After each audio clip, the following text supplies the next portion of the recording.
I mean, I just always believed in the philosophy, find a hole to market and fill it. I mean, one of the, you know, here's a few little things, for example. When my son, Rick Harrison just dropped a bombshell. He says Chumlee messed up so badly that his life is completely ruined. The once thriving pawn shop, a place filled with rare treasures and big deals, is now drowning in lawsuits, betrayals, and scandals. Could this be the moment that finally destroys everything Richard Old Man Harrison built? Tune in, because the disaster we will uncover will make the CIA put a prince on Chumlee's head. The pawn shop that built an empire. The gold and silver pawn shop started small but quickly became a hit under Rick Harrison's leadership. It was once a thriving empire, but after Old Man Harrison passed away in the year 2018, things began to fall apart. Rick took control, but without his father's wisdom, the family started breaking apart. Running a business is one thing, but keeping a family together? That was a whole different challenge, and Rick was losing that battle.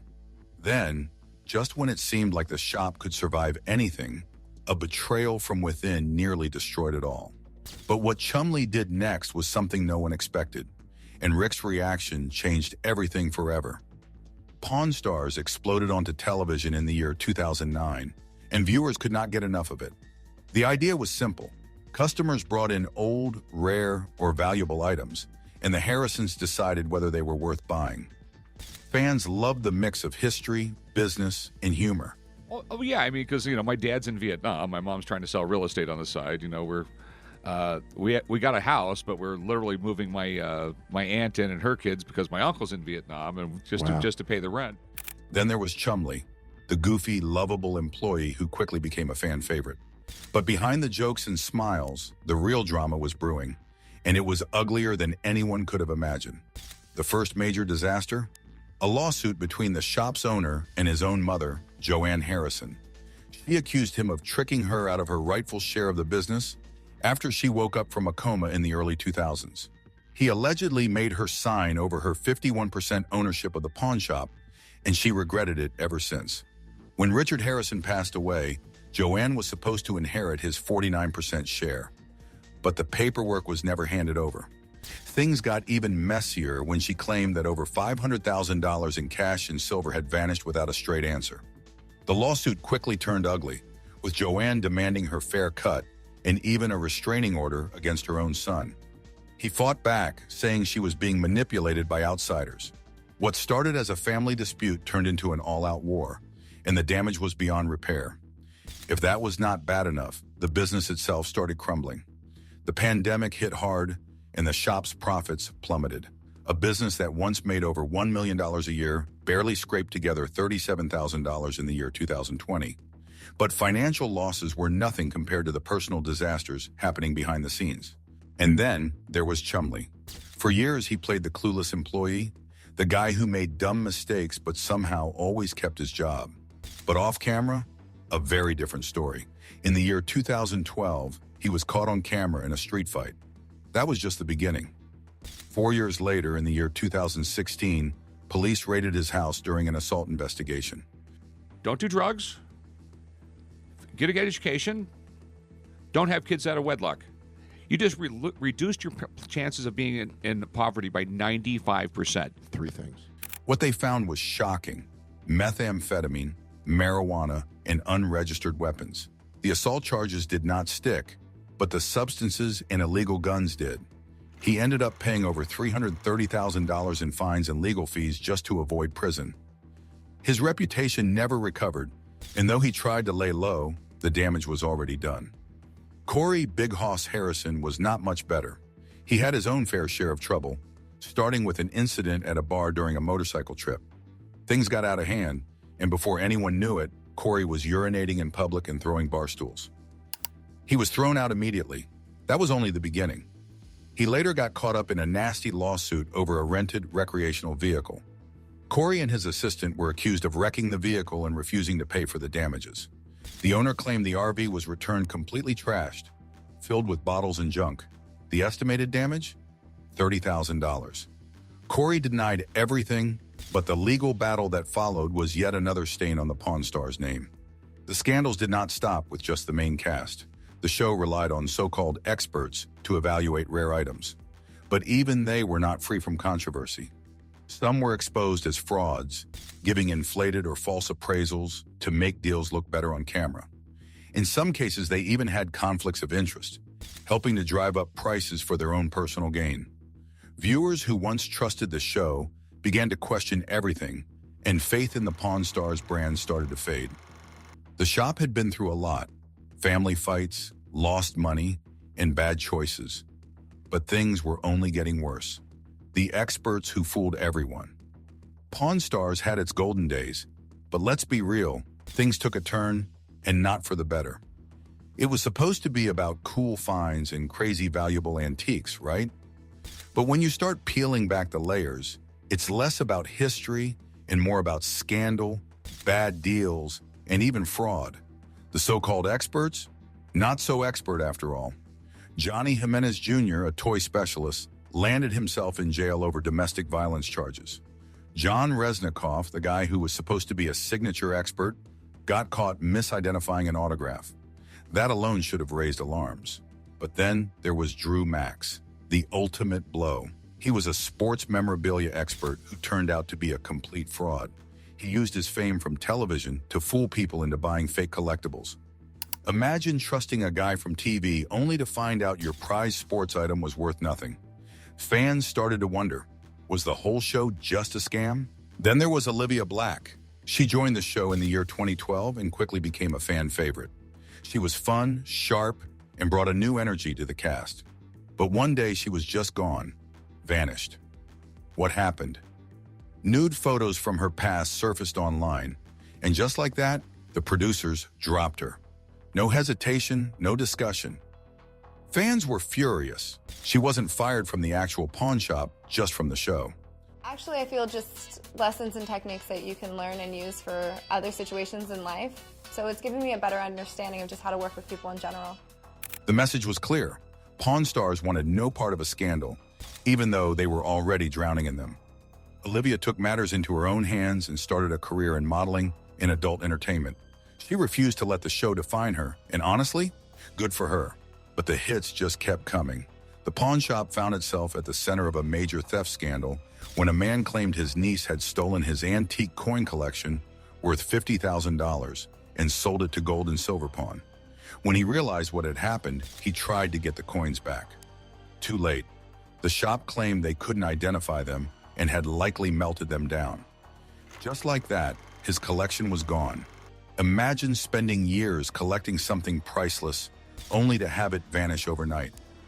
The worst part, the pawn shop walked away without consequences. No accountability, no refund, nothing. Just another day in the world of Pawn Stars. Even Rick Harrison, the face of the show, wasn't immune to failure. He tried expanding his empire beyond the pawn shop with something called Pawn Plaza, a retail center filled with shops and restaurants. He figured it would be a massive success thanks to the show's popularity. Big mistake. The place flopped hard. Shop owners accused him of failing to promote it. Businesses shut down and lawsuits followed. Another failed experiment, another mess under his name.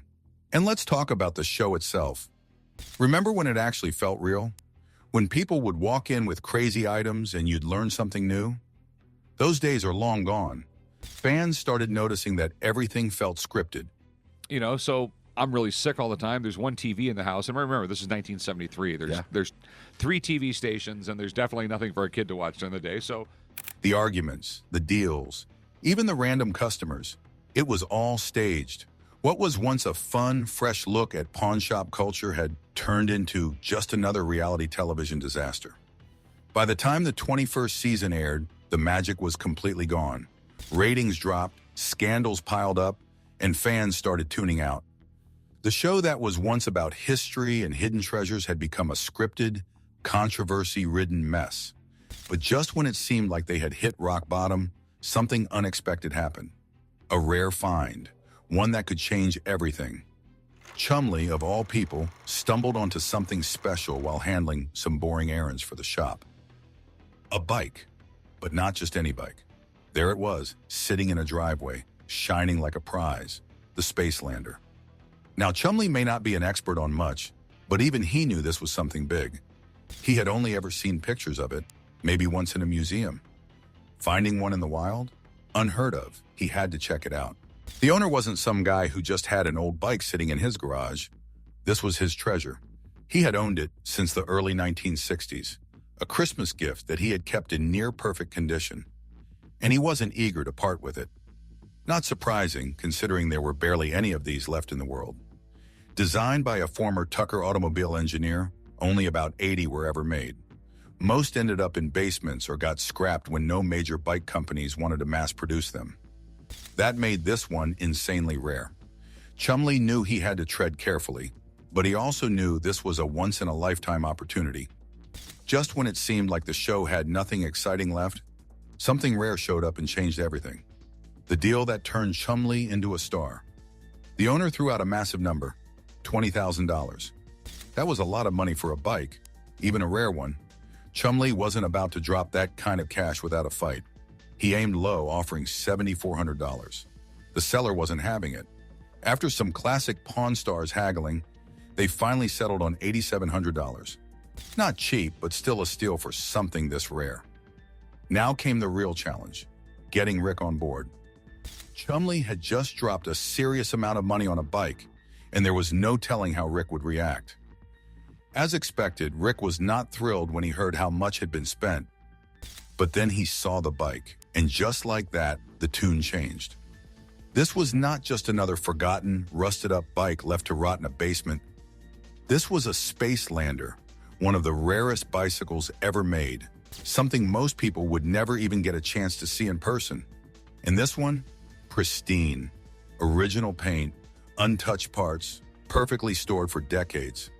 The kind of thing serious collectors lose sleep over, dreaming of one day finding. Rick being Rick, he needed to know the numbers first. What was the market saying? How much could they flip it for? Chumlee, for all his quirks, actually knew his stuff when it came to these bikes. He had done his homework. These things could go anywhere from $12,000 to $20,000. How Rick's gonna react at my $8,700 crapshoot, but there's one in the Smithsonian. It's gotta be worth the money. Maybe even more if the right kind of deep-pocketed collector came sniffing around. And this one? It was as close to perfect as it got. But then, plot twist.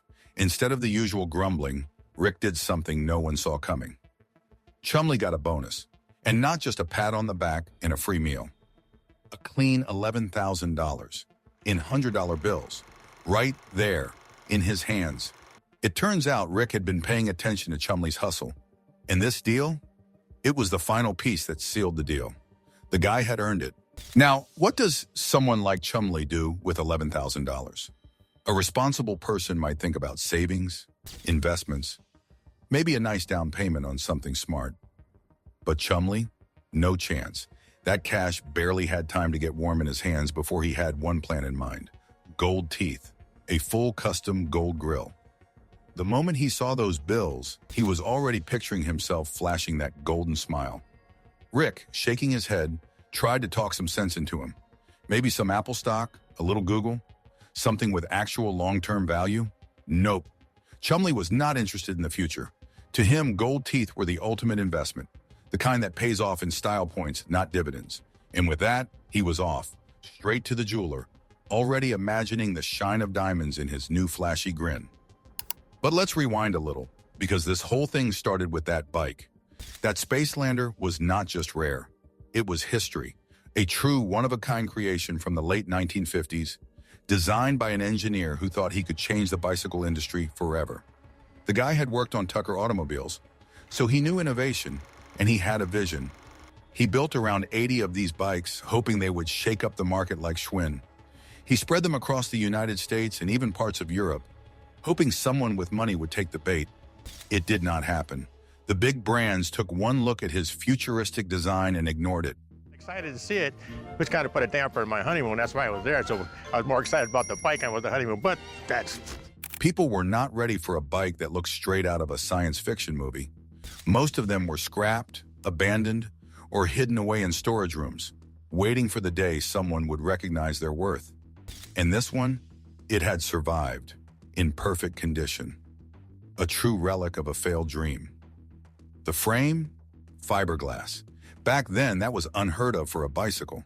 The design? Sleek, smooth curves that made it look like something from another world.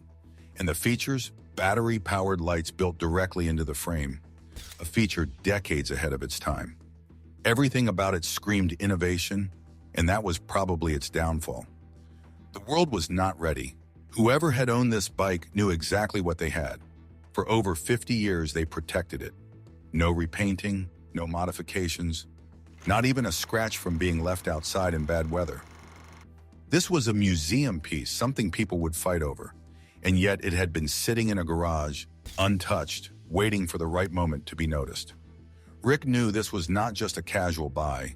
He was putting down serious cash, nearly $99,000, for something that might take time to sell. But he also knew the truth about collectors. When the right one sees what they want, money stops being an issue. And vintage bicycles? The serious ones were willing to pay whatever it took to get their hands on something this rare. Some deals worked out, but when an old car and too much excitement were involved, things usually went wrong.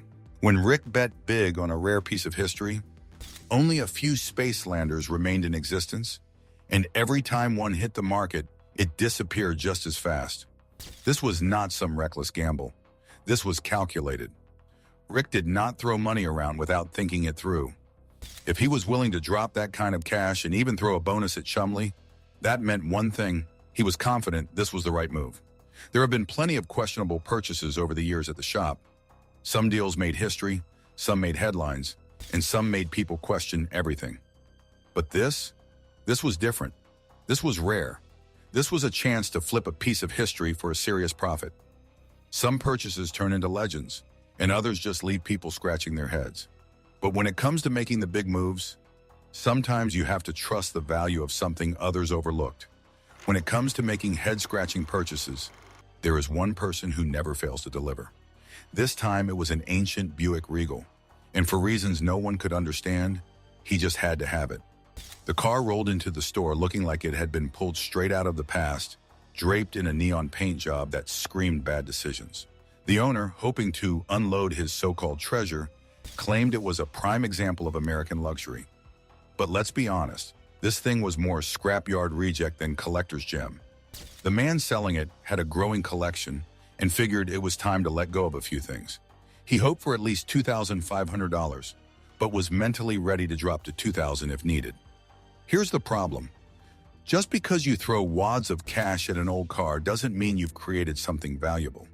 A bunch of modifications doesn't magically boost resale value, and this Regal was proof. Sure, it had a new engine, a flashy interior, and some custom wheels, but underneath it was still just an aging sedan clinging to the past. Then came the moment that sent the deal spiraling into chaos. The store's most impulsive buyer locked eyes with the car, and that was it. Instead of playing it cool, he went all in, practically gushing over the vehicle. This was exactly what the seller wanted. Someone hooked before negotiations even started. He threw out his price, $2,500. Meanwhile, the reality was simple. This car wasn't worth even half of that. Wheels are cars people just love to customize. They put a big chunk of money into pricey wheels and custom paint jobs, but it really doesn't up the value of the car at all. The counteroffer came in at $1,000, and that's when things got interesting. The seller, clearly in deep denial, claimed the tires alone were worth $11,000. Yes, $11,000. He insisted he couldn't go lower than $2,000, and instead of walking away, the buyer caved. Just like that, a decades-old vehicle that belonged in a scrapyard found a new home. With the deal sealed, the money pit officially opened. Next stop, a custom auto shop known for making bad ideas look slightly less awful. More money was about to be wasted. Meanwhile, back at the store, the rest of the crew knew exactly where this was headed. Their co-worker had zero self-control when it came to blowing cash on pointless purchases. A few days later, he strutted back in, full of excitement, ready to show off his masterpiece. The reaction? Pure disbelief. Not a single person was impressed. The store's owner, a man who had witnessed countless financial disasters, couldn't believe $2,000 had been thrown at a car that barely deserved a second glance. But that was just the beginning of this disaster. Another $33,000 had been dumped into the car, bringing the total investment to $5,000. What did all that money get him? A car that could now bounce up and down?